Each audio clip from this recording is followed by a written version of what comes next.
It's online that I may or may not know about because I can't see that in our ratings.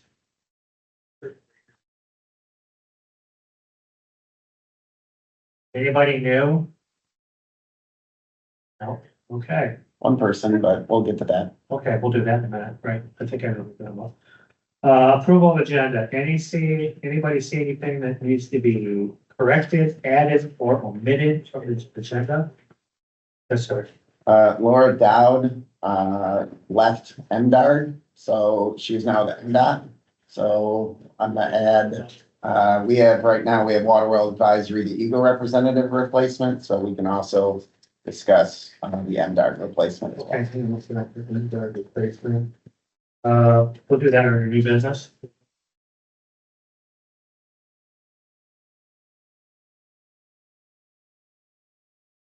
I would like to add a little bit of an NGWA update on what's going on nationally in the local industry. Someplace we can do it under other business and comments is fine.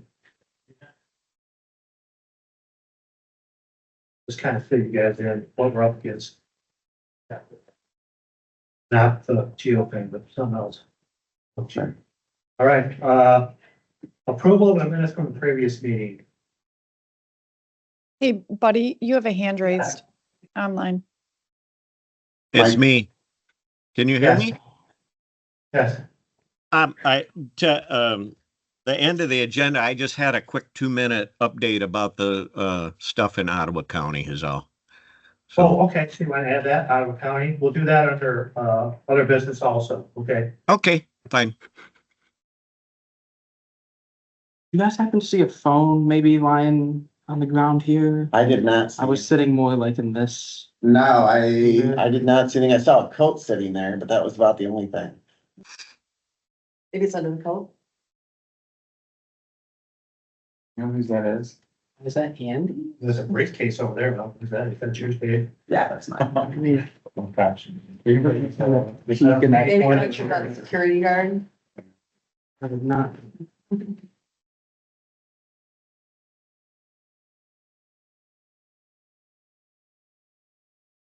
Sorry about that. Thank you. Sure, no problem. Georgia Hamels. I thought of it. Okay, Thank you, guys. Yep, I closed sorry it. about that interruption. That was interesting. Okay. I saw no problem with the old minutes, they were great, well taken. Thank you to whoever did that, Melissa. appreciate it, so, Eagle update, Dana.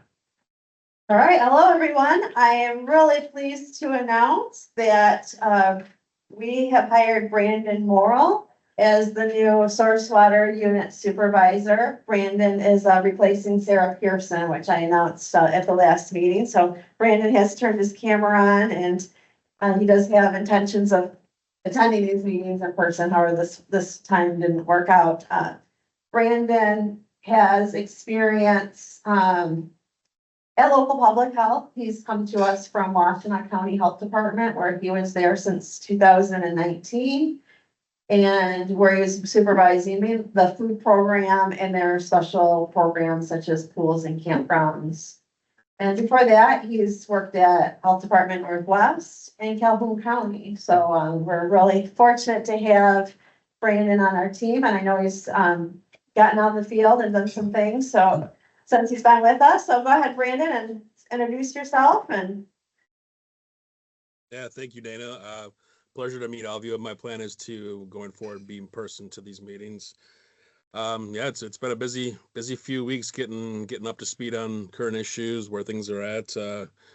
Got to go out with Dave and Tweak last week to Ottawa County to see a camera go down one of the problematic wells out there. So it's been fun so far. So looking forward to meeting everyone and meeting and working with everyone. Thank you. Appreciate it. And MGWA will be mindful of your calendar, but probably on it every week. yeah. Sounds good. All right, well, thanks, Brandon. And I do have a few other updates that I'd like to share, and mainly really more kudos and updates. We our supervisors were able to attend the Maliha Directors Conference up at the Ram Center back in September. And we're always pleased to be able to get up there and talk about our programs and listen to local public health concerns and, you know, what's going on in their world. So we had that opportunity in September, and I was happy to connect the planning organizer with folks over at RRD. And they were there to talk about, give a presentation about the RIDE software and walk through a demo. So that was really great that we were able to make that connection. I know that was something that Mike Frederick was happy to hear about, and I know that it was appreciated by the audience there. Also wanted to mention in August, EGLE hosted our non-community workshop, and there were 112 sanitarians in attendance. So these would be the sanitarians that work in the non-community program. And on the agenda was Chad Brewer, and he spoke to the audience about biofoul wells and chlorination development. And I heard that, I was unfortunately unable to attend that, but I heard that was really well received and people really learned a lot. And so we really appreciate Chad taking time out of his day to drive to Mount Pleasant and give that presentation. I did get to look at the slideshow, and there was a really cute picture of a dog in the truck. It was cute. Very cute. They also at that workshop, they did, or at the 2-day workshop, they did a hands-on, like it was a small table activity on scenarios on permitting type 2 wells. And so people were paired, new sanitarians were paired with, you know, more experienced sanitarians. They went through a scenario, and then after that, there was a large group discussion about well permitting. Nice. And with that, we were able to bring in and reinforce the need for permits for alterations. I know that's something that this group has talked about. And as a follow-up on my to-do list is getting out a memo to accompany that discussion, even though it is documented in the manuals and stuff that we have. We're gonna reinforce that with a memo. So Thank that's. you. I mean, it's, and NGWA supports that because that is, it's in black and white. Everybody's on the same page. And, you know, yeah, I'm gonna get some guff. I'll take it. I got broad shoulders. But I have something to refer to and say, hey, it's always been there. Just because it hasn't been enforced doesn't mean that it's not a code. So we need to move forward with supporting that code. And if it means we have to get a permit on a pump change, then that's just the way it's gonna be. So, thank you. Appreciate that very much. Thank you for your support. Yeah. And another thing I wanted to mention is back in August, drinking water and environmental health, we had our employee in service. And Buddy was one of our speakers that came in. Him and his crew brought in their water well rig to our location. We were down at Fort Custer outside of Augusta. And so they set up their rig and did a demo. And I do want to read, we had a survey, you know, of our employees after the in-service. I want to read for everybody some of the comments we got. We got a lot of really great comments, but I just love these two. That Buddy answered all questions and really engaged with the group. He was super knowledgeable and walked everything through, everyone through the whole process. And then this was my favorite session of the in-service. I thought Buddy and his team provided an amazing demonstration of drilling the well while also providing us with the thought process behind the materials he used and the soil that he was drilling. Very cool. Yeah. So, you know, these are folks that may not be working directly with water wells or, you know, water quality, or maybe they're just doing water quality but not working on well construction things. So we hit a broad audience and people really enjoyed it. So thank you very much. It means a lot. And I appreciate it being included. And I think we need more of this across the state. As we all get busier, everything, the ball gets dropped. But I think I'm going to make more of a diligent agenda item just to make sure that it's done, at least in the rest of my tenure too. Because as we see, everything turns over. Yeah. You know, and new people come in and assumptions are where we get lost. You know, we can't assume, we have to know, so. What do you mean, you're gonna make, you need to get out and do a demonstration with her? Drilling demonstrations around the state. So that even if it's not me, and I know there's or anybody on this committee knows that there's a high capacity well, or maybe a type 2 well, not community well being put in, that's gonna be a little bit of an extended project, because the bigger the window, the better opportunity we have to get in sanitarians and even other drillers on that site to say, okay, this is what goes on. This is the real, these are the problems you run into. So, you know, hey, we can't make the isolation distance. Let's get everything out. Where's the best spot to put this? That kind of stuff. So, and I think it's I just watch the drilling process, period. Like, I took the sanitarians and said, here, grab, feel the mud, feel how slick it is. Okay? When you see a driller doing that, they're feeling to see how good your mud is. And they appreciated that. They're going, oh, I never thought of that. Well, What's a good group size? Like, how many did you have go to that? 25 or 27, something like that. Yeah. That's good. Yeah. I mean, I got that, worked at least 25 in water related, Yeah. I'm on 90 cents, so I Right. mean, I could just do that all. Right. I'm sure that Southeast Michigan would appreciate something like that. I don't know. It'd be you or somebody, one of the other members. Well, or something. we could anybody, our career, or even Cribly, something Yeah. like that, just do a job. I'd love that. I love it. Then the feedback we did get is that some sort of microphone is really needed. I agree with that. Yeah. I thought about that after we did that. But Because, you also can't have it where you have the driller and the helper. You have to have the driller and the helper and moderator, somebody that's a driller to explain what they're doing, because they need to concentrate on what they're doing. Mhm. And, you know, hey, stop, let me show you the cones on the bit. Here, step back, and look through the stabilizer, that kind of stuff, to keep it safe for everybody included. So, yeah, it was Great. it's a very good thing. And Chad's got a couple of them up there. I know you guys did one for auger drilling too, which, you know, nobody's seen a lot of that, but that's the area of the state where they do a lot of it. So I think it's a good thing to continue. okay, yeah, and I had just a few other things that really are more for awareness for you all. A year ago, the state kicked off a residential water well sampling program for free, and we got, thousands of people signed up for that. We cut it off because we were afraid we were gonna run out of money and not be able to fulfill any more promises. So we cut that list, around, I think about 14,000. We are just now halfway through that list, we're in the 7,000s. So that project is continuing into this year, which is great. But it's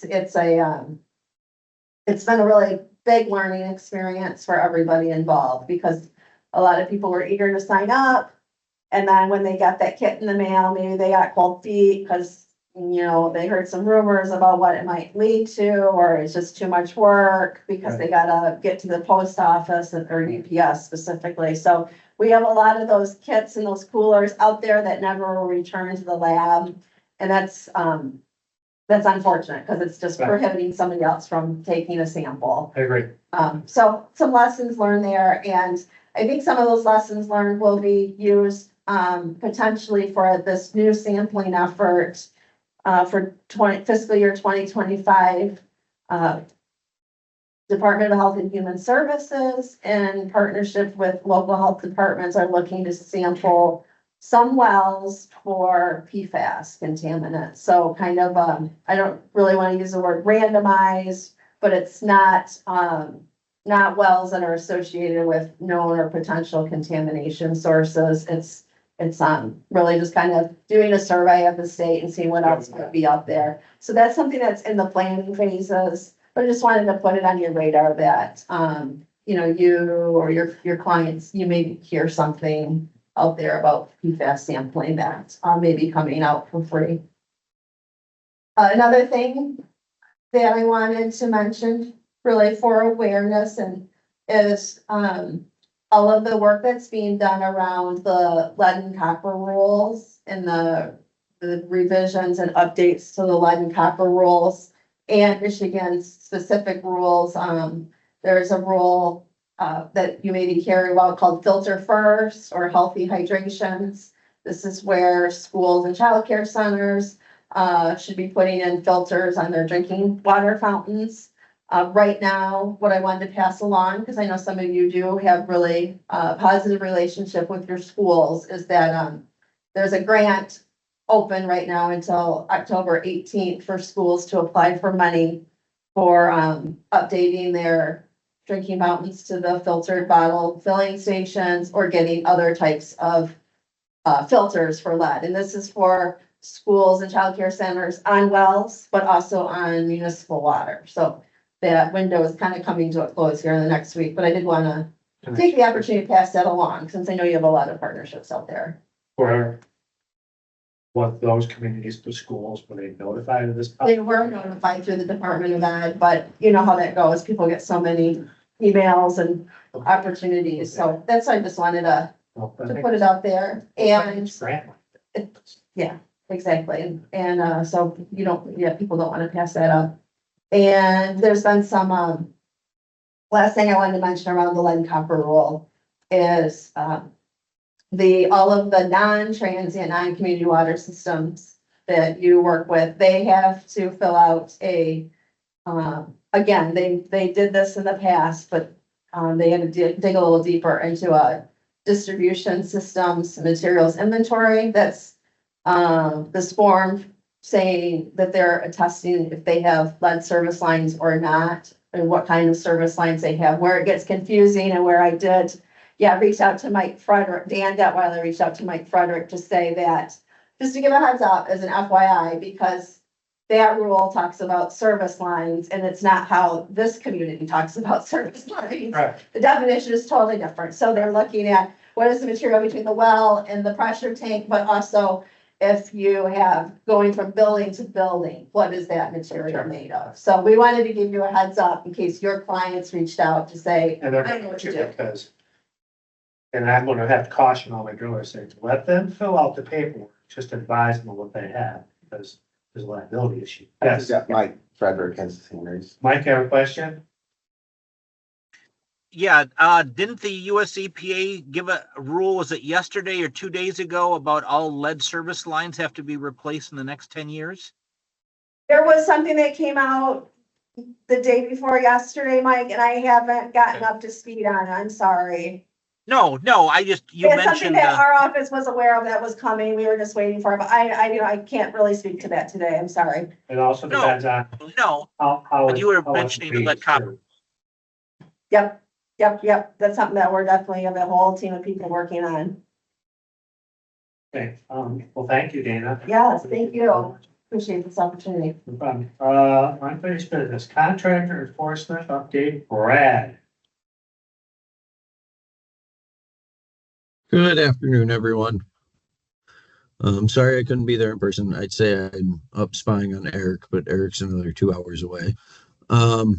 So we've done two informal conferences since the last meeting we've had. Both were for drillers who had well log issues. And one of them signed a consent agreement. The other one, the consent agreement is in draft. We're getting ready to send it out to him. I'm just waiting for one more set of reviews, and then that can go out to him. And then we've got another driller. We had to postpone their informal conference, and we're working on getting that rescheduled and set up. Good. Is that it, Brad? That is it. I'll chime in quick on one enforcement unit thing too, and kind of piggybacking on Dana. We had two staff that attended Buddy's well drilling seminar there in August, and just to echo all of her thoughts, they thought it was wonderful, and I know it's great for those staff to be able to see that in action, so they can put terminology and stuff that we see with actual field conditions and what goes on out there. So thank you. Thank you, Matt. Appreciate it. I appreciate everybody accommodating the bump up in schedule since I have a conflicting meeting. So thank you again. So The next one is Michigan Groundwater Association, MIHA, MALIHA, Department of Health and Human Services, training outreach. We just got to train. I mean, I would like to figure out how to invite all intended to our conference too. And I know it's tough because we all have budgets and some of the staff, in MALIHA and MIHA, they only get so much and they gotta go to conferences to get their, CE or, and we're not a CE event yet. So, but yeah, go ahead. I was just saying, when you're done, I've got something to add. Yeah. Well, I would like to maybe get a hold of the presidents, both of those, all three of those organizations, and just get them some registration forms, and if they can attend, we'll figure out how to get them there, somehow. With those that want to, because I think it's important, just like the drill rig demonstration, here's what we're learning about, here's why we're learning about it. And collaborative efforts will help us all in the future for those gray areas that we all know we run across them. So it's just keeping everybody on the same page is always better. Go ahead, Steve. I was just gonna say, Mike Dyer, reached out to me, this week. He's drilling those wells for City of Battle Creek. Yes. And, he said that he would be more than willing to have, sanitarians and EGLE employees come out and watch the process. So stay tuned to, hopefully I'll be able to help coordinate with Mike and get some people out in the field to see the drilling out there. That's good because those are cement grout too. The steel casing cement grout, 16-inch. They'll be able to see a lot because it's only 40-foot casing. They can get the casing and grout it in, a day. So yeah, it's a good deal. Good deal. I appreciate that. That'll work good. Where's Anita? One other thing. Oh, go ahead. So I have on my calendar, March 6th and 7th in Frankenmuth for the fundamentals. I just want to Yes, confirm that's that. Yes. And maybe we can get that in the minutes too. Right. Okay. Yeah.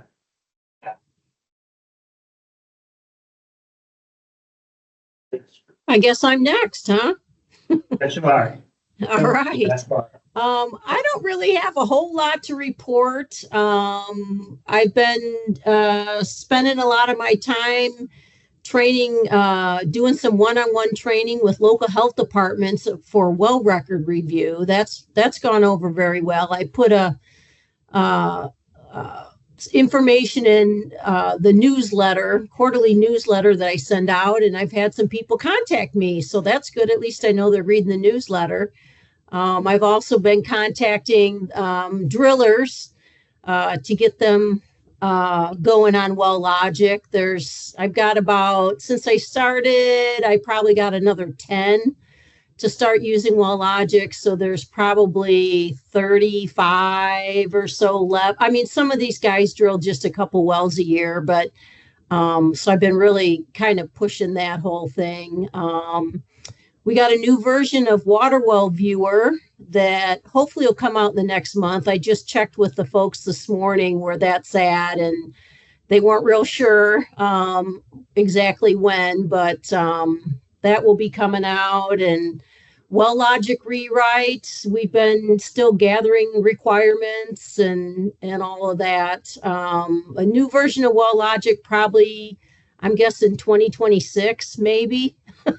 Somewhere around there. So we got a ways to go, but that's pretty much what I've been doing and all I can think of that's really new. Anybody got questions or comments? Oh, I like the newsletter. I read it. Good. I'm glad to see that, there's some training going on with local health on, looking at a well log, what it means. Yep. Every so often I'll get a newer sanitarian call me up and say, hey, you use too much grout. Because, and that's fine. I know. And usually it's so-and-so, and if I use too much grout, well, no. Use too much grout, that's what it took, So, but it's good that they're calling. It's not a mathematical equation, and then I explain it to them why, and then they understand. So, glad to see that. Did you want to talk about RideMap for a little bit, what it is? at all, because I think that at least the drillers on here, other than me, don't know probably. Okay.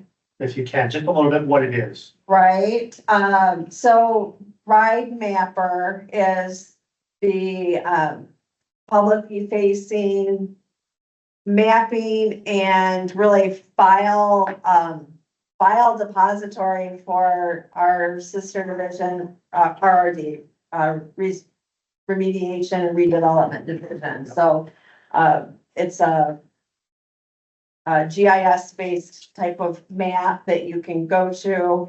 Like when you're doing a well, working on a well permit or well site, you can go and see what sorts of potential contamination sites or known contamination sites are in that area.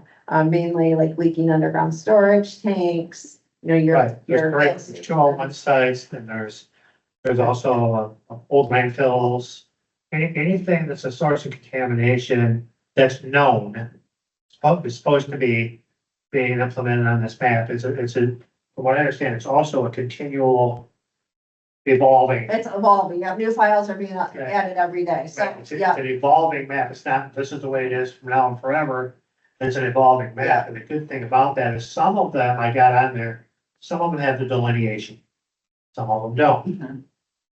So, and if you don't know what delineation is, it's flow of the water. So, if you're drilling over there and the delineation is this, then you know that it's not going towards your site. But if it's this, the contamination and the water flow is going towards your site. So it's a good tool, and a lot of training is going to be ongoing with local health on using this as one of the tools to, before they issue a permit, look at Ride Mapper, see what's close.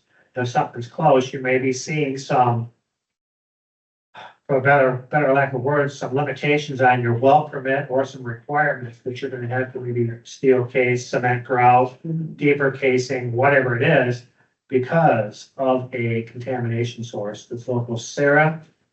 just a couple of things, that, this is just providing more information at your fingertips. I mean, when I started, it was a dot on the map, That's right. pin on the map, that we got that pin location from what was then, different name for RRD. So it's just making more information available. It might not be all of the information. No. If something is particularly close, a phone call is still necessary. And these are only the sites that this division oversees, that RRD division. So some maybe like active landfills may not be on there, for instance. The resources division, like food processing facilities. Right, no, that's Yeah. correct. So it's just one division. It's kind of that siloed thing, unfortunately. Fortunately, they have it. Unfortunately, it's not all encompassing. Yeah. But it's still another tool to say, okay, like I've drilled, there's some landfills, I didn't know they were landfills, old landfills, that were on the site. Yeah. Yeah. So it's nice to know. The other thing is, what was also really great about this, and you should always be looking at, are they have on this map, these land use restrictions, because we is I'm thinking of like, so how would EGLE handle, and I guess MIGWA handle information that the local health department has, let's say on like historical landfills where they weren't investigated by RD. There's very old, like old time landfills.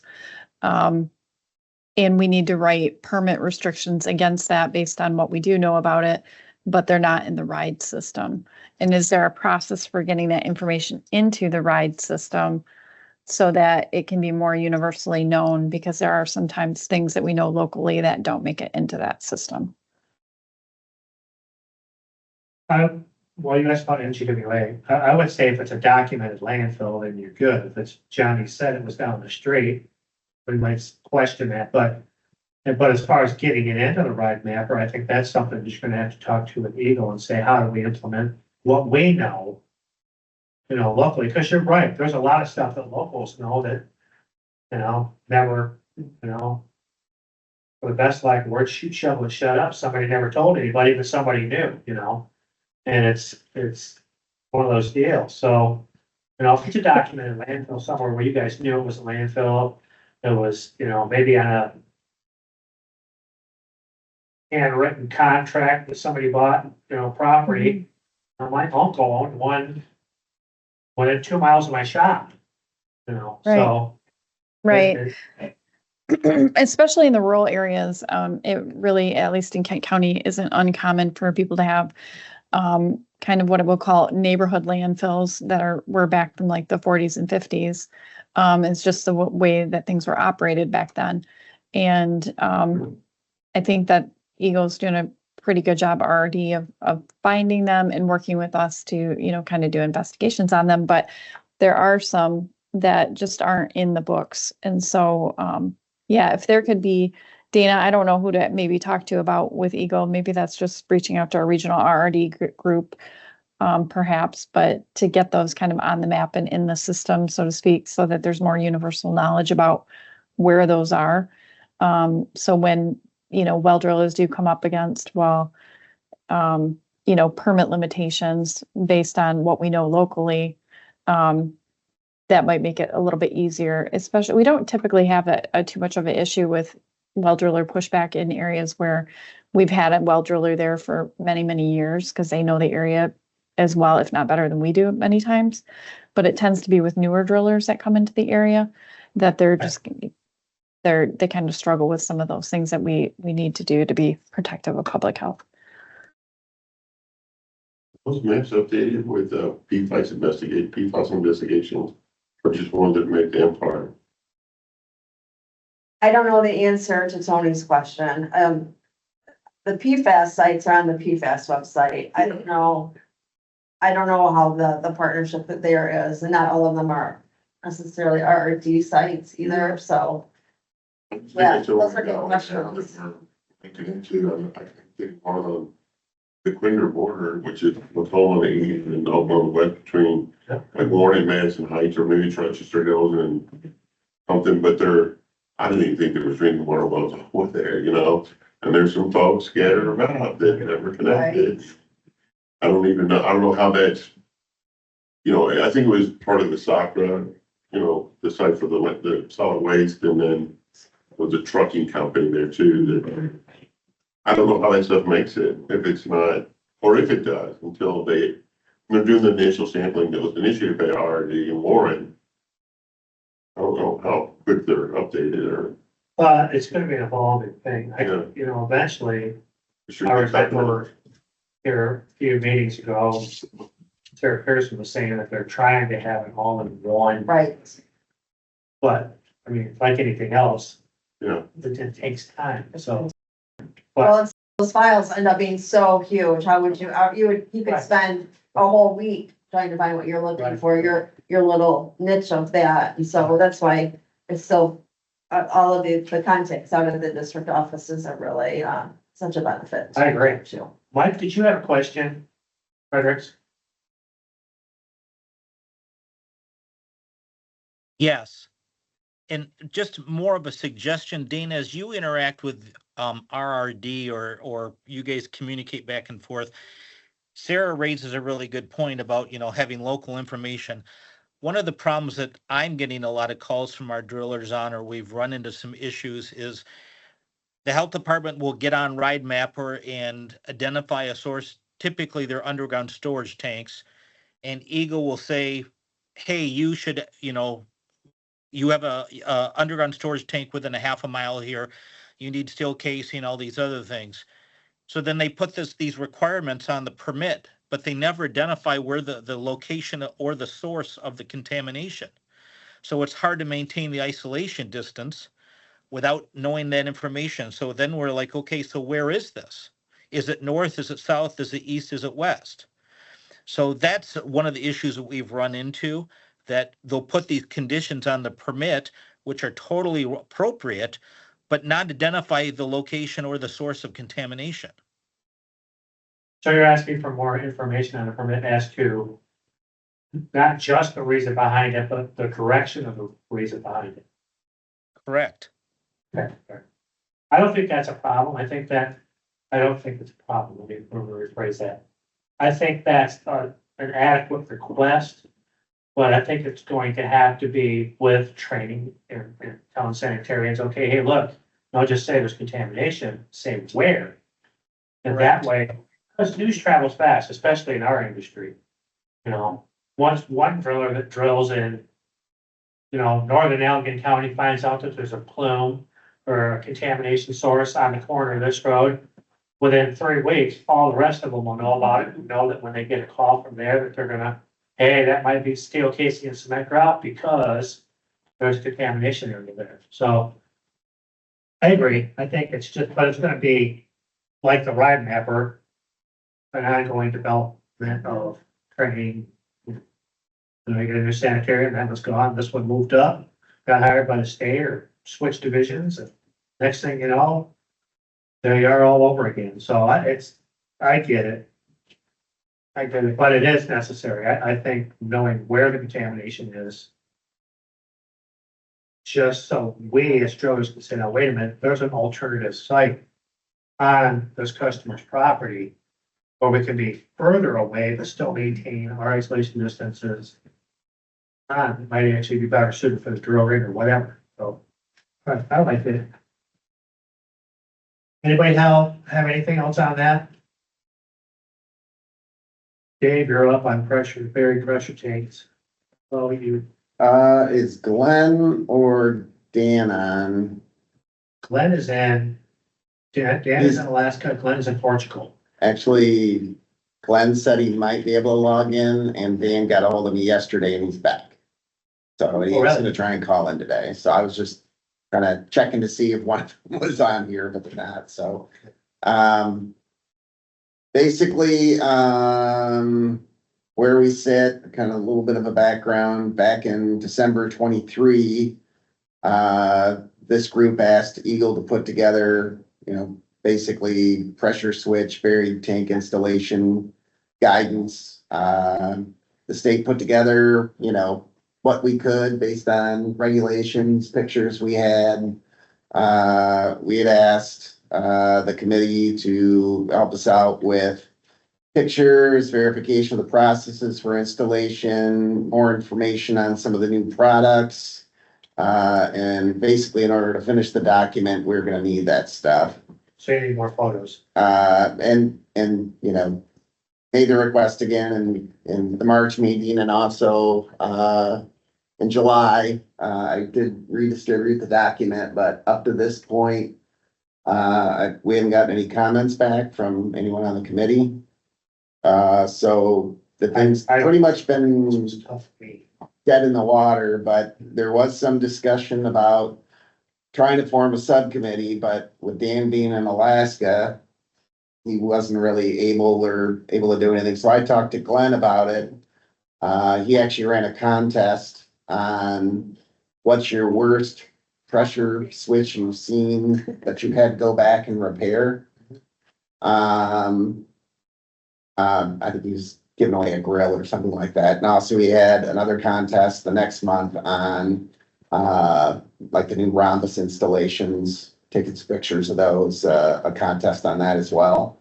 So he was gonna share those pictures, and I did share with him about potentially starting up a subcommittee or trying to find some contractors beyond this group that could help, try and carry this memo through, but up to this point, I'm gonna have Dave Schulenberg send out everything to all our members okay. to get pictures. And so, as far as trying to put together some type of subcommittee, now that Dan is back, we'll see what his role is gonna be. And also I'll see what I can do with Glenn to see if maybe he can come up with some names too, but, this one's been on the agenda for quite some time. It has. And But it needs to be, it needs to move forward, but we're gonna need our partners to I agree. step up and help us out, so.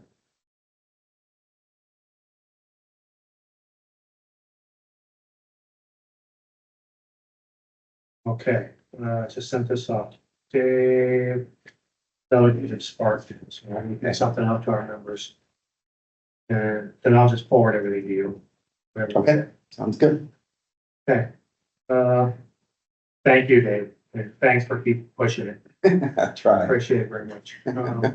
Type 2 non-community pump change permit requirement. Dana, I think I kind of hit on the update on this. Yeah. We have talked to the health departments about it today, and we're just working on getting out a correspondence that just reiterates that will be shared with MGWA.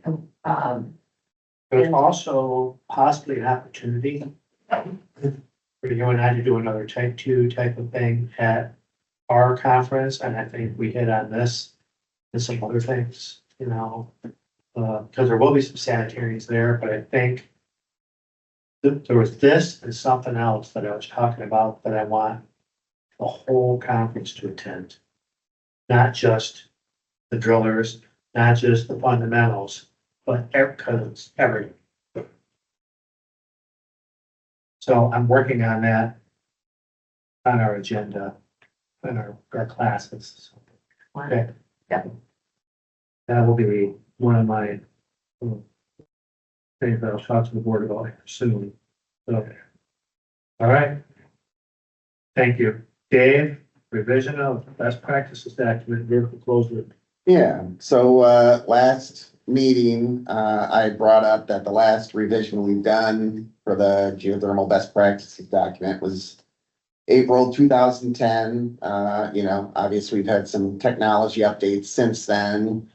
You know, back in 2010, there really wasn't a lot of use of graphite in the grouting process. So, you know, little things like that, need some updating in it, especially considering a lot of the health departments in their sanitary code reference this best practices document. So it's basically used and being used to enforce. So I thought it was a good idea to try and take a closer look, even though I knew it would be more of a long-term project. I basically went through our previous stakeholders and you know, contacted everybody or got in touch with someone from each organization and asked for someone to kind of step in on that organization's behalf to move forward. Some people have gotten back to me, some people haven't. We also have some additional stakeholders, such as we talked about Todd Baker from DT and GeoPro, Jeffco, so and a couple other drillers that weren't part of it before, but you know, as these people continue to get back to me and provide names that, you know, could take a look at the document. I personally don't see a huge major revision, but at the same time, I don't want to leave anybody out I agree. as far as, you know, having their ability to put their 2 cents in. So we're moving along and kind of progressing. And like I said, once we get names together, we'll see what people have to say and we'll go from there. Okay, all right, that's good. I think it's necessary, so. We might as well go right on to contractor examination. Okay, let me see here. Kathy gave me information as far as contractor exam information. Today, she's actually had a well driller come in for a retake that needed reading assistance. So she's doing that today, but the main exam is tomorrow. There's 2 people taking the well driller section only. 4 well drillers taking the complete exam. And 6 pump installers taking the exam. And the next scheduled date after tomorrow is April 4th.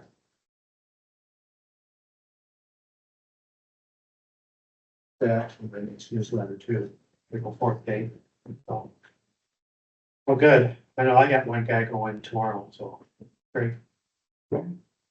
Appreciate that. New business, Water Well Advisory Committee, EGLE representative replacement.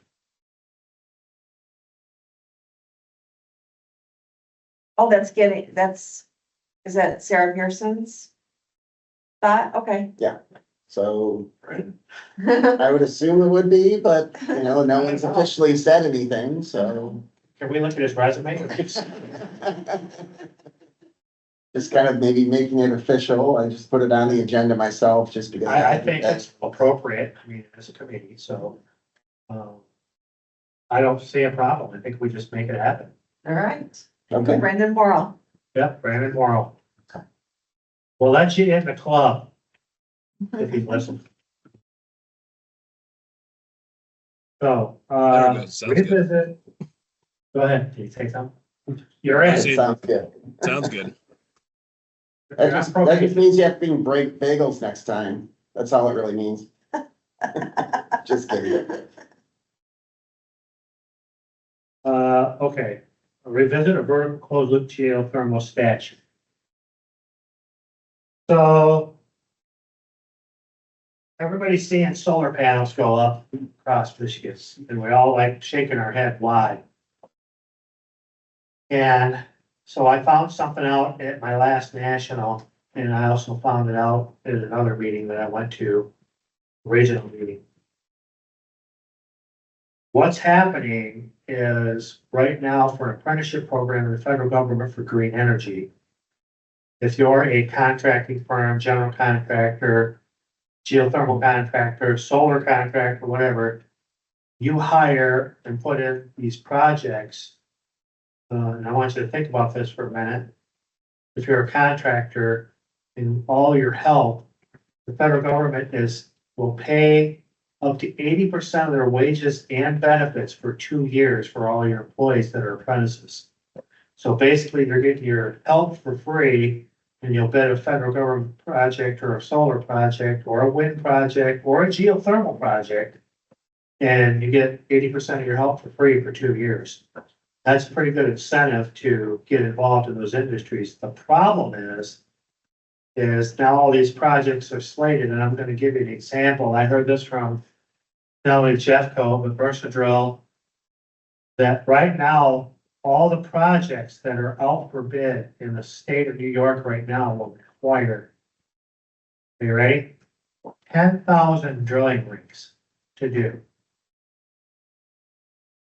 So that being said, if you think about that, some of the heavy hitters are saying, well, we got drill rigs, we got bore machines, we can do all this.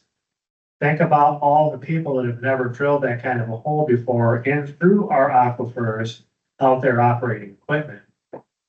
So then that prompted me to call Dave and say, where is our geothermal legislation and what's going on with it? So with that said, we're going to pull that statute back out. I'm going to take a look at it. Mike and I will be going over it. And I'm going to take it to the MGWA board. I think we need to do something before those projects come to Michigan. And we have some of the situations like we had in Southeast Michigan with the shallow holes that were going to be drilled by one company. And some of the other things, the directional boring, we can address all this at the same time with geothermal. Right now, we have no geothermal legislation. Everything's done locally. You guys have a regulation in Oakland County, correct? Yeah, it's not, part of our sanitary code. It's gonna be addressed in the revised sanitary code, but we do have our guidance that we use for that, yeah. Okay, all right. We have quite a few of them, I think Kent County has some regulation. yeah. I know Washtenaw does, but, again, and I'm gonna quote my good friend, Mr. John Schmidt. The reason 127 is here is because we didn't want 83 different ways to drill a well in the state of Michigan, even though we have a lot of different ways. And we've all heard that story, but I think, I know that if we don't do something, it's not if, it's when there's gonna be an environmental problem if we don't address this. I'd like to hear some comments from the drillers on this. Either Mike or Jim or Chad Brewer, John Schmidt, somebody. I agree with you, buddy. I think what we encounter on a daily basis in the water well side, we can see the dangers involved with drillers haphazardly intersecting our aquifers.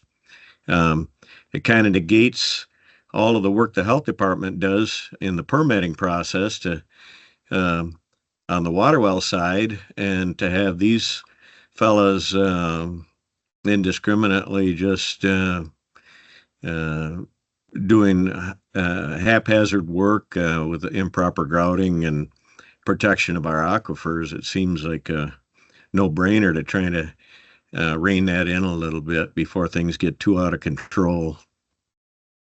Right. Jim Welser, you had something? Thanks, Mike.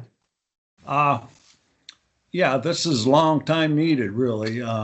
I've always worried about cross contamination around here. We have a lot of salt water below our good aquifers, and I'm waiting for someday for that salt to get connected up into the good stuff, and it's going to screw a lot of people over.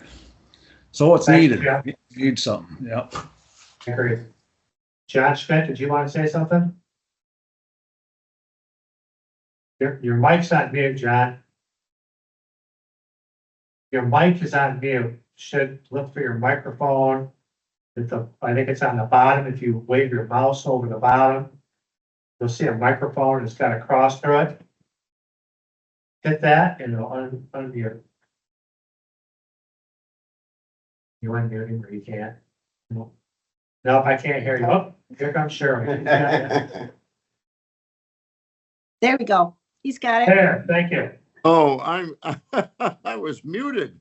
Oh my, this is my first time with one of these. It's saves a lot of driving, but I think I'd rather be there in person. But anyway, as I said earlier, I don't want to sound like Mike Wafield's older brother, but he's hit this right on the nail. Now, green energy is a great idea, and we see more and more panels and things, but this could be an absolute nightmare. And I'm not opposed to geo. I heat and cool my house with a geothermal. But as both Mike and Jim said, oh my gosh, this could be an absolute disaster. I think this type of a statute is badly needed and should be a high priority. Or we could, the environment, not us, but the environment could face a total disaster. Thanks, John. I appreciate it. Anybody else? I will say, from experience, I've seen when Ford Motor Company down in Dearborn decided to hire someone from out of town to do their geothermal drilling, they ended up in an absolute mess down there between flows, lost circulation, and basically mixing aquifers. It was I agree 100%. And the one thing that I want to, with the respect of the company, and we all know who the company was on this call, but there was a very well-known geothermal company that went in a local area to them and ended up with a debacle on a flow that was an absolute, one of the reasons we have a flowing well emergency committee to consult with. So, with the permission of everybody on this committee, I'm gonna have Dave get me that legislation. Yep, I can do that. And Mike and I are gonna begin combing through it, and I think we also probably need to take it back to your stakeholders. You think? I mean, that's something I can't make a decision on. That's something we'd have to talk about internally with our Why don't you guys do management. that too, just because I want to make sure that the document is what you see, it's a living document rather than antiquated. I mean, yeah, I can take a look at it and we can discuss it Okay. internally and we'll get back to you. Please do, and if you want us to come in, we'll just confirm, that's fine too, so, I like that idea. So just so I'm clear, this is the product of the work group back in, maybe like 10 years ago. Is that what we're talking about? That's quite that long ago. It was probably 5-ish years ago. We had a stakeholder group. Okay.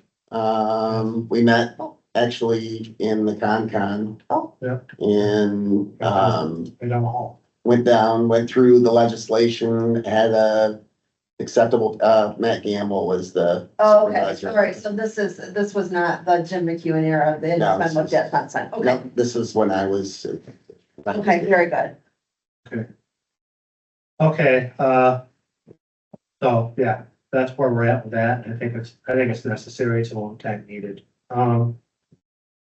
With that said, I want to work on a workforce development.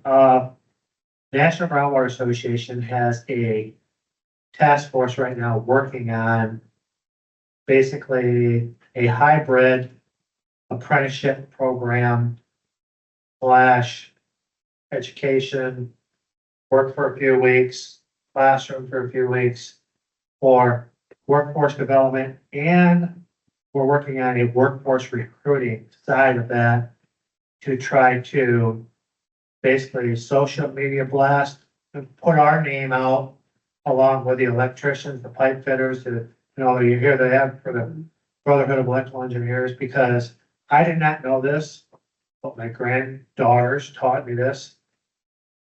TikTok is 12 to 16 or 11 to 16-year-olds is the TikTok audience. You know what the number one TikTok subject is? Working in the trades. Working in the trades. So I had to verify it, sure enough, it is. It's so, and they're looking at engineers, they're looking at, hydrogeology, they're looking at being an electrician or an operating engineers or running equipment. So, I mean, there's places around the country now where these operating engineers have field days where you can bring your child out, set them on a backhoe or an excavator and send with an operator. They actually operate it and run it. Well, what do you think that kid's gonna want to do when he grows up? So we gotta have a seat at the table. So National Groundwater Association is looking at that because we have discussed that. One of the items we discussed, I remember being agenda item is, we're aging out. Who's coming in? So that needs to be addressed. John, did you have something or? Okay, you're good. All right. So I want to let this committee know that. No, buddy, I'm okay, but I think that I think everyone should be educated to the limits of their ability, but we in this country have missed the bill badly in that everybody needs a 4-year college degree when we need mechanics and drillers and heavy equipment operators badly. And those are good jobs. And the people that have those jobs can hold their head up and say, yes, I do that type of work. So this idea of this instruction program, I think, is an excellent one. Well, I agree with you, John. Matter of fact, one of the people on the task force with me is Chip Nelson from Jeffco, and his son just graduated from college and is working at Jeffco. But his son came home, and of course, all the buddies get together on the back deck drinking beers and grilling steaks or whatever they're doing. They start talking. 2 of them went to college. 4 of them, 2 of them are welders. One of them's working in the oil field. The other one's an electrician. So the 2 that went to college got their bachelor's degree, got a job. They're making 60, 65,000 a year. The other 4 are making over $125,000 a year and have no debt. So, and it's really within that social media realm is really getting traction that the trades are where to go right now. Obviously, maybe in 10 or 15 years, or who knows, or 20, might revert back, but right now, that's where we're at. But the issue is NGWA, the groundwater industry, doesn't even have their fishing pole in the pond right now. And we need to have our fishing pole in the pond. So that's where we're at with that. So it's one of my, I would say, pet projects that when I became a director national that I want to see happen as some sort of a training ongoing feeder program, like a pony football league for the groundwater industry. So that goes into my NGWA too. So, but Mike, we are on. Anybody have anything they want to add to that? And if anybody has ideas, just send it to me in an email. Okay. Because I'm looking for, you know, once we get that recruit right now, what are we doing? You know, do I send him to a well driller in that area? Do I send him to OSU? Do we send him online to NGWAU where they can, you know, get certified? What do we do? You know, so we're trying to figure that out too. So. I think you need to do that. My son did the same thing. He applied gas in school, told him to play pay for it. He asked me how much do you pay somebody starting with a degree? And he's an electrician, he's 19 and he's killing it. You know, it's like, you don't have to disappoint him. Like, no, I mean, you're good, but you go into electricity, plumbing, pipe fitting, HVAC or whatever, you don't hear about well drillers or septic installers or, you know, and there's so many trades where you can really make great money. Yes. And you're doing probably less time maybe, and have no debt. You know, it's like you're gonna save that when your friends are coming on with that much debt or double, you know, depending on where they go to school. And believe me, those jobs are, Yeah. don't get me wrong. But I think we've had to go out of them for so many years. I mean, I remember when attorneys, you know, the attorney path for years was go get your law degree, go to work for an insurance company. Because there wasn't anything in the law. There was just a glut. Mike, you remember that, I'm sure, or heard about it. But anyways, I agree. I mean, yeah, so I don't know if you get well driller specifically on the radar, but Well, a lot of trade schools are carpentry or all the different things you that, gotta make it attractive. you know, there's a shortage of all of those trades too. So that said, Mike, you want to talk about Ottawa County real quick? Yeah, I don't want to take up a lot of time. I could probably drone on and on for 3 or 4 hours about all the ups and downs in Ottawa County. I know Chad Brewer's probably been keeping tabs on it. Mike Frederick's been working with it. Just briefly, 4 years ago or so, a group called Ottawa Impact, led by Joe Moss, him and his group all ran for office and were very successful in their elections. And they had quite a radical agenda. They fired Annabelle Hambley, the head of the health department. There was a lot of turmoil going on. Thankfully, Annabelle got legal representation and fought back, and she was able to keep her job. But in the process, they had dismantled the advisory group that had been working on the saltwater and contamination in the groundwater over there. So things kind of got kicked to the curb. Our rep over there, Steve Hexel, had done probably 6 to 8 years on that board and a lot of homework and so forth, and he was basically kicked to the curb. But now they're trying to reassemble things. By the way, John Yelich was on that committee too, and I think Sarah took his job when John retired, if I'm not mistaken. So anyway, they're trying to reassemble the board, and they're going to have 2 drillers on there. And Steve would like to get back into the board since he has so much data and information, but politically might not happen because he campaigned against the person that's in charge of assembling the board, and they were not successful in getting the person in that they wanted. So he's not certain if he's going to be able to get back onto that committee or not. He would definitely like to get back in there. As a side note, they have decided to do some monitoring wells, which we suggested many years ago. I don't know if it was let out for bid, but Steve said, interestingly, DeWind Well Drilling did one right next to his shop, and they used Steve's water, and Steve helped them drill it, but it's on the adjacent property.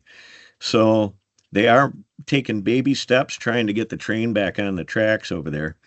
But he said that one concerning thing is the realtors and the developers are pushing for third-party well and septic inspections both on new construction and replacement work. And Steve feels personally that it's another effort to discredit the health departments.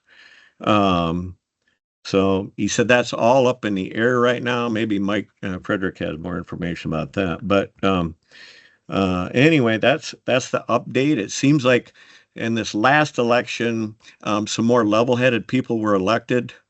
I don't know what the power struggle is between the Ottawa Impact Group and the other commissioners, but it seems like slowly, incrementally, perhaps getting back to some more common sense type stuff. So anyway, that's the update I had. Thanks, thanks, Mike. Mike Frederick, you have something to add? Yeah, I'll just kind of pair it off of what Mike's just said. I know you guys don't follow politics as closely as I do, but the August primary had 8. There are 8 of the 11 county commissioners who were Ottawa Impact, and 5 of those 8 were defeated. Unfortunately, Joe Moss is still there. There's a couple other ones that survived, but not by a ton. So we, come January, we're going to have adults back in charge, as I like to say. People that are going to defer to our health department, local health department professionals, the people that know what they're doing. And the concern is between obviously the November election and what they do between then and January, if they try to burn the place to the ground or not.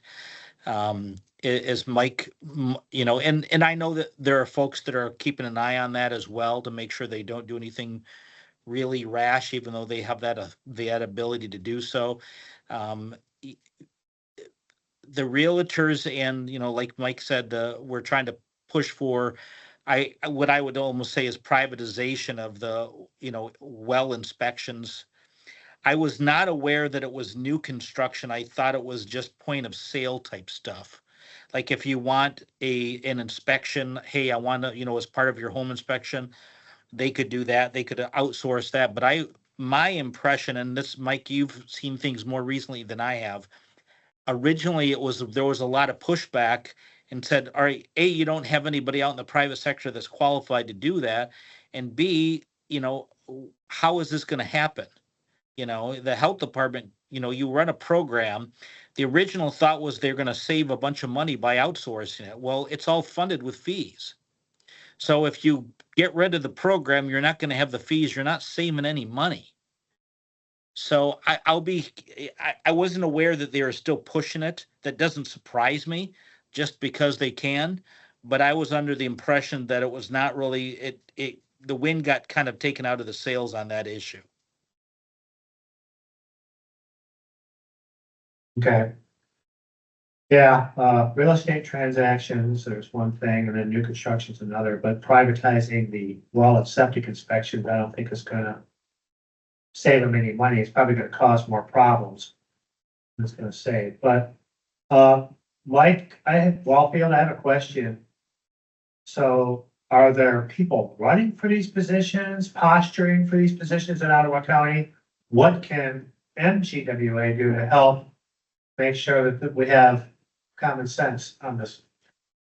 That I can't answer. I would have you call Steve Hexel, and I think he has a board seat on our organization now too.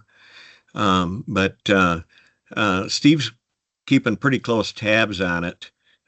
He lives right where it's happening. He pays taxes there, does business there. So he's pretty well updated. I can reach out to Steve too, but I definitely think, yeah. One other thought I had, since Sarah has John Yelich's job now, should she be a part of this meeting group or network with our group at all? Because I'm thinking she could probably provide some pretty timely updates. Maybe she meets with other DEQ staff, in other meetings and stuff, but I just wonder if we shouldn't invite her to this group. Just a thought. I mean, it's a public meeting. I mean, it's on our website. She's fully aware of it. I mean, I she's think, more than able to attend. Is Right. he talking about this meeting or the Ottawa County meeting? Oh, I do know that Sarah, at least after the last meeting, she told me she tuned in and watched the recording, so she may not be able to attend, but she is watching, or she has this, on her radar, so I do know that. and I will also say, with Michigan Groundwaters Association's close ties to, Michigan Geological Survey, that probably at least, if not once or twice a month, we're communicating with them on MGWA issues, which in turn mean state issues, and when their input is crucial, they're gonna be right in the mix with us. So I'm not saying it, she's welcome to attend them all, as far as I'm concerned.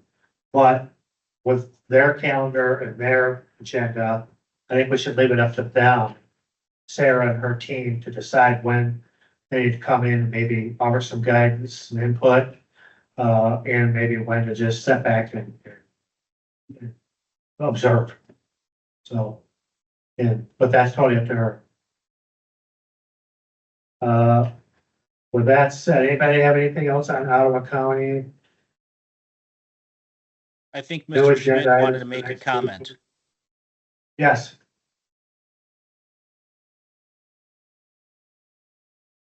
Who said that? I think John Schmidt wanted to make a comment. John, did you want something? No, I'm doing just fine. Thank you. I think he was waving to Shirley for more coffee.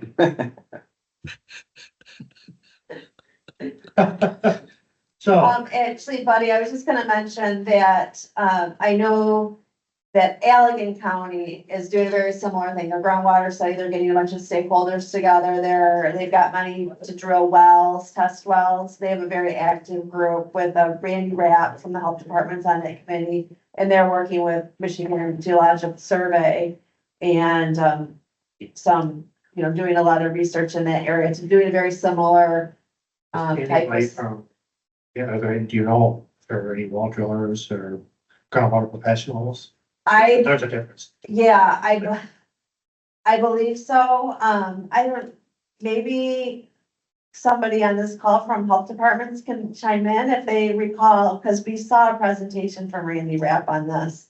So I don't know, Corey, or you remember if they were, I'm pretty sure, but I do know that I can tell you that they're meeting October 29th in the late afternoon. Brandon's gonna go down, or he's planning to go down to that meeting.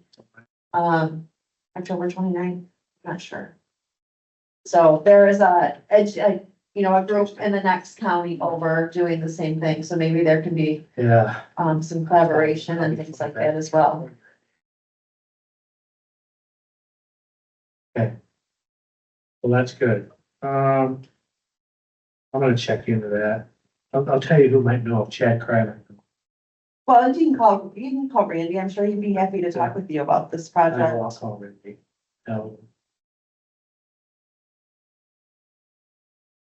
Okay, good.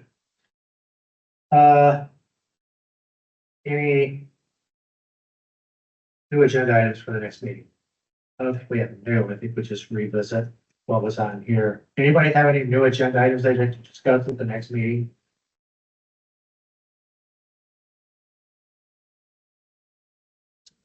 Or we'll just reiterate what needs to be handled. Hopefully we'll have something on the contractor, we'll have something on the vertical close, we'll have maybe some pictures and some progress on pressure tanks. I'll have some more information on MGWA's conference and, maybe a more finite, schedule of events. So as we get speakers in line, when they can be there, flying in and all that, that's always a juggle. Ted Cry is on that committee, I just looked it up. Okay. All right. Well, I gotta give it Chad. Make sure Chad's thinking 10,000-foot view, not Chad Craig view. Love him to death. Oh, okay. Well, good. Next meeting date. We're supposed to meet like in December. It'd be January 10th would be the next Okay. closest, so it'd be the 9th would be 9th or 16th. That works. 9th? Yep. January 9th. 1 to 4. Hold on. Can you just give me 1 second, look at something? Sure.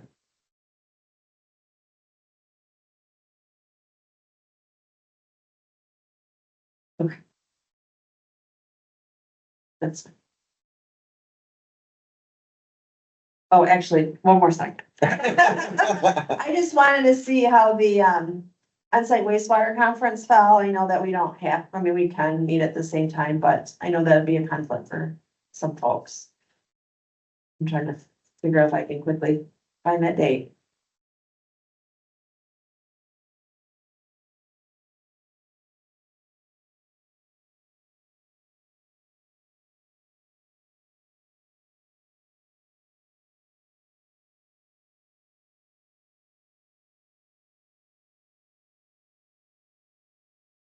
I can't find it, so I guess we'll move on. Go with it.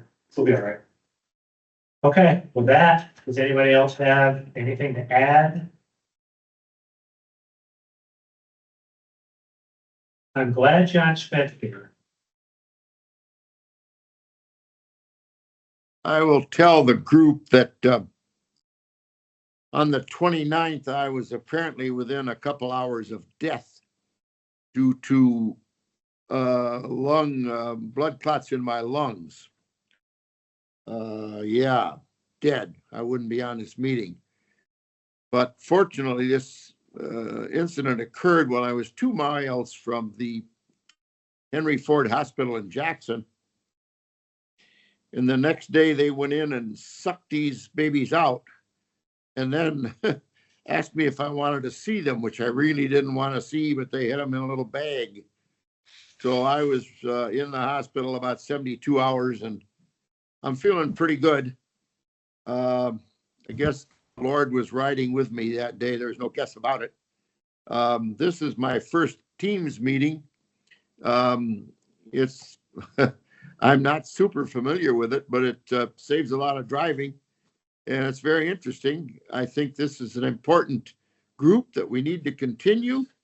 Yes, some of this stuff is semi-trivial, but there's a lot of things, especially like this deal with the closed loop people, anybody doing it, that I think are vital. So anyway, it's nice to be alive, and I thank you, buddy, for giving me the chance to visit the group. So anyway.